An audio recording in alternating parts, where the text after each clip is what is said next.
கோரிமேடு அரசு ஆரம்ப சுகாதார நிலையத்தில் காசநோய் விழிப்புணர்வு தினம் கடைபிடிக்கப்பட்டது. புதுச்சேரி அரசு சுகாதாரம் மற்றும் குடும்ப நலத்துறை தேசிய காசநோய் ஒழிப்பு திட்டம் சார்பில் கோரிமேடு அரசு ஆரம்ப சுகாதார நிலையத்தில் உலக காசநோய் தின விழிப்புணர்வு நிகழ்ச்சி நடைபெற்றது. கிராமப்புற செவிலியர் தனலட்சுமி அனைவரையும் வரவேற்றார். நிலைய பொறுப்பு மருத்துவ அதிகாரி சித்ரா தலைமை தாங்கி காச நோயை நம்மால் முடிவுக்கு கொண்டு வர முடியும், உறுதி ஏற்போம், முதலீடு செய்வோம், செயல்படுத்துவோம் என்னும் தலைப்பில் உரையாற்றினார்.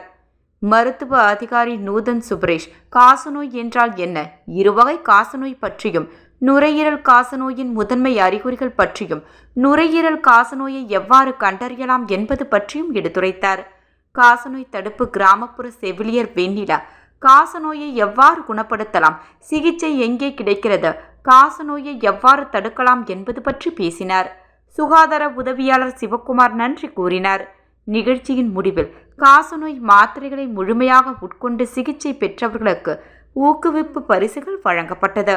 நிகழ்ச்சிக்கான ஏற்பாடுகளை கிராமப்புற செவிலியர்கள் சித்ரா, சுதா, ராஜலட்சுமி, சுகாதார உதவியாளர் ஜெகநாதன், ஆஷா ஊழியர் விருதாம்பாள் ஆகியோர் செய்திருந்தனர்.